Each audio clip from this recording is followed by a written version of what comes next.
रुपिया कमाए पिया गोहिल तू शहर, एहने जवानी हमर डाहता कहर राजा हो।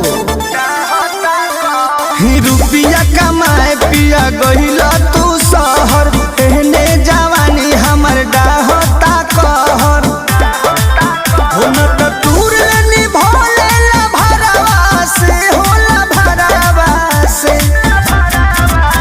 घरे अइबना बलम जे बहारवा से, तो दिलावा लगा लेबे देवरवा से।